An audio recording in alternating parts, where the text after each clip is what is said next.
নমস্কার বন্ধুরা, আজকে তোমাদের সাথে আমি একটি নাস্তা রেসিপি নিয়ে চলে এসেছি, যেটা তোমরা সন্ধ্যাবেলা চায়ের সাথে খেতে পারো বা হালকা ফুলকা খিদে পেলে খেতে পারো, গরম ভাতের সাথে খেতে পারো। মানে অসাধারণ লাগে।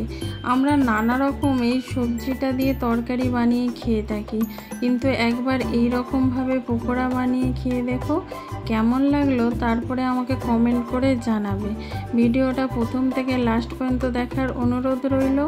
যদি ভালো লেগে থাকে লাইক কমেন্ট শেয়ার করো। আমি সুস্মিতা রান্নাবান্নায় স্বাগত জানাচ্ছি।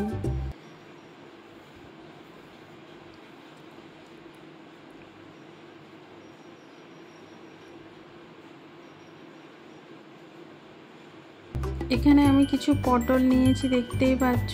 পটলগুলোকে আমি একটু খোসাগুলো ছুরি দিয়ে ঘষে তুলে নেবো। দেখো এরকমভাবে ঘষে নেবো, পটলগুলো চোপা ছাড়াবো না। আমরা পটলের নানা রকম তরকারি খেয়ে থাকি, কিন্তু একবার এইভাবে বানিয়ে দেখো, জাস্ট মুখে লেগে থাকবে। অসাধারণ, এক কথায় অসাধারণ হয় খেতে। এটা যেরকম মানে হেলদি, যেরকম মানে পুরো পেট ভরে যাবে এইটা দিয়ে খেলে। কিভাবে বানাচ্ছি তাহলে দেখে নাও। এইভাবে আমি পটলের খোসাটা ভালো করে ছাড়িয়ে নিচ্ছি, মানে ঘষে তুলে নিচ্ছি। এবার পরিষ্কার করে আমি দুদিকটা একটু কেটে নেব। বন্ধুরা, আমার পটলগুলো একটু নরম হয়ে গেছে ফ্রিজে থেকে, সেই জন্য আমার একটু কাটতে অসুবিধা হচ্ছিল। আর ছুরিটার ধারটাও কমে গেছে। তোমরা একটু ধারওয়ালা ছুরি নেবে। দেখো এই ছুরিটাই আমার একটু কাটতে অসুবিধা হচ্ছিল, সেই জন্য আমি পরে অন্য ছুরিটা নিয়ে কেটে তোমাদেরকে দেখাচ্ছি। দেখো মাঝ বরাবর কেটে নিলাম। এবার আমি ছোট ছোট সাইজ দিয়ে দেখো সরু সরু করে কেটে নিচ্ছি। পুরোটা কিন্তু কাটবে না, তাহলে ছেড়ে যাবে। ঠিক যেইটা বানাতে চাইছি ঠিক সেটা বানানো যাবে না। তোমরা ভালো করে দেখে নাও। একদিকটা এরকমভাবে কেটে নিলাম, আবার অন্য দিকটা একই রকমভাবে কেটে নেবো, ঠিক যেন ফুলের মতন তৈরি হয়ে যাবে। দেখো এইভাবে কেটে নিলাম। এবার ভেতরে যে বীজগুলো, সেগুলো এই ছুরির যে ডগটা সেটা দিয়ে আমি বার করে নেবো। আস্তে আস্তে একটু বার করতে হবে, নাহলে সব ভেঙে যাবে, তখন কিন্তু আর জিনিসটা ভালোভাবে তৈরি হবে না। একদম ভেতরে যে বীজগুলো সেগুলো আমি এরকমভাবে পুরোটাই বার করে নেবো, যতটা সম্ভব। এই দেখো পুরোটাই আমার বেরিয়ে গেছে, দেখতেই পাচ্ছ।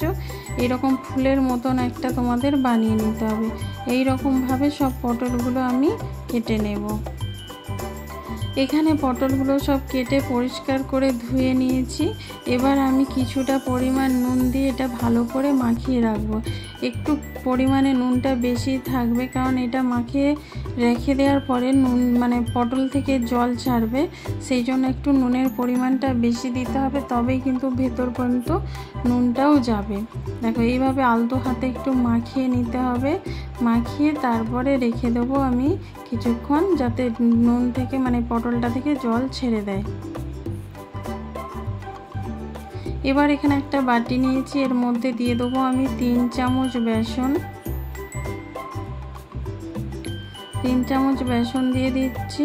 তারপরে দিয়ে দেবো আমি এখানে 2 চামচ সুজি। তোমাদের কাছে যদি কর্নফ্লাওয়ার বা চালের গুঁড়ো থাকে তোমরা কিন্তু সেটাই দিতে পারো। আমি এখানে 2 চামচ সুজি দিলাম। এবার দিয়ে দেবো আমি স্বাদ মতো নুন। স্বাদ মতো বলতে এখানে নুনের পরিমাণটা একটু কম থাকবে, যেহেতু পটলে আমি বেশি করে নুন দিয়েছি, সেজন্য এখানে নুনটা একটু কম করেই দেবো। এবার দিয়ে দিলাম অল্প করে একটু হলুদ, তারপরে দিয়ে দিলাম ঝাল লঙ্কার গুঁড়ো, তারপরে অল্প করে দিয়ে দেবো একটু জিরে গুঁড়ো, তারপরে এর মধ্যে দিয়ে দেবো একটা ডিম। ডিমটা দিয়ে ভালো করে আমি আগে মিশিয়ে নেব, তারপরে আমি অল্প করে জল দেব। তোমরা চাইলে কিন্তু একটা জায়গায় 2টো ডিম দিয়েও করতে পারো, তবে একটা ডিম দিয়ে করে তারপর অল্প করে একটু জল দিয়ে ফেটিয়ে নিলেও কিন্তু হয়ে যাবে। দেখো এইভাবে কিন্তু ভালোভাবে প্রথমে বেসনটাকে মিশিয়ে নিতে হবে, তারপরে অল্প অল্প করে জল দিয়ে একটা ঘন ব্যাটার তৈরি করে নিতে হবে।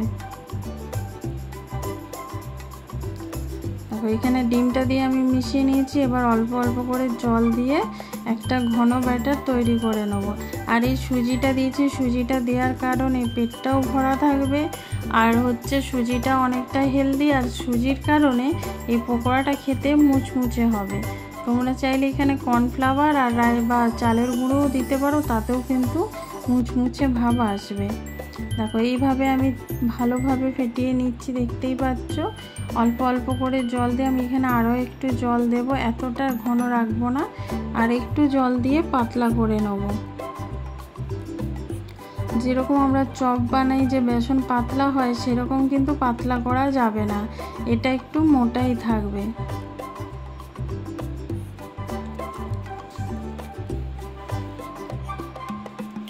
দেখো দেখতে পাচ্ছ এইরকম ঘনটাই কিন্তু আমি রাখবো, এর থেকে আর পাতলা আমি করব না।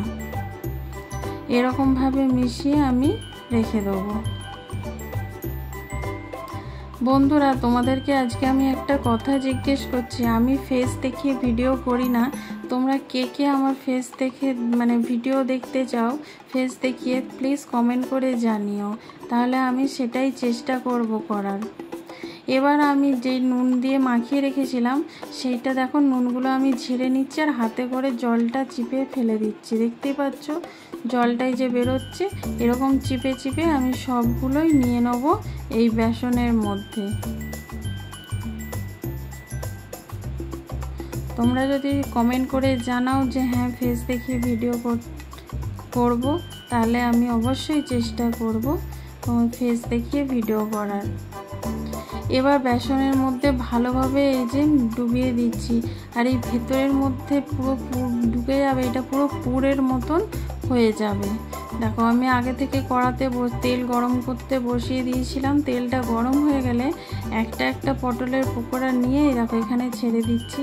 ভেতর পর্যন্ত সুজির যে পুরটা ঢুকে গেছে, এটা খাওয়ার সময়ও পেটটা অনেকক্ষণ ভর্তি থাকবে।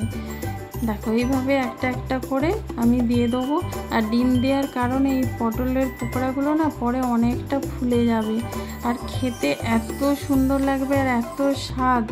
তোমরা একবার বানিও, চায়ের সাথে বা সন্ধ্যাবেলা টিফিনে বানিও, চায়ের সাথে খেতে পারো, টমেটো সস দিয়েও কিন্তু খেতে পারো, বা গরম ভাতের সাথে ডাল ভাতের সাথেও কিন্তু তোমরা এটা খেতে পারো। অসাধারণ লাগে খেতে। বিশ্বাস না করলে একবার অবশ্যই বানিও, তারপরে আমাকে কমেন্ট করে জানাবে যে আমি রেসিপিটা কেমন বানিয়েছি। দেখো দিয়ে দেওয়ার পরে একটু সময় নিয়েছি যাতে নিচের দিকটা ভালোভাবে হয়ে যায়, তারপরে আমি উল্টে দেব। উল্টে পাল্টে লো আঁচে রান্নাটা করতে হবে, কারণ এই পটলগুলো কাঁচা, একটু সেদ্ধ হতে সময় দিতে হবে, সেই জন্য আমি লো আঁচে কিন্তু রান্নাটা করছি, একদম লো আঁচে রান্নাটা করে নিচ্ছি। দেখো আমি একদিকটা উল্টে দিলাম, অন্য দিকটা কি সুন্দর টাইট হয়ে গেছে, মানে ভাজা হয়ে গেছে। অন্য দিকটা উল্টে দিয়ে এরকম উল্টে পাল্টে আমি লাল লাল করে ভেজে নেব, তাতে ভাজাও হয়ে যাবে ভেতর পর্যন্ত, আর পটলগুলো সেদ্ধও হয়ে যাবে। আর যত সুন্দর ভাজা হবে তত খেতেও ভালো লাগবে, পুরো মুচমুচ করবে একদম। দেখো একদিকটা কি সুন্দর, আর এই যে তেলের মধ্যে ফেনাটা হয়েছে, এটা ডিম দিয়ে যেহেতু আমি করছি সেই জন্য। দেখো এখানে দেখতেই পাচ্ছ পুরো একদম কড়কড়ে করে ভাজা হয়ে গেছে, লাল লাল করে একদম। এরকমভাবে সব পকোড়াগুলো ভেজে আমি তুলে নেব।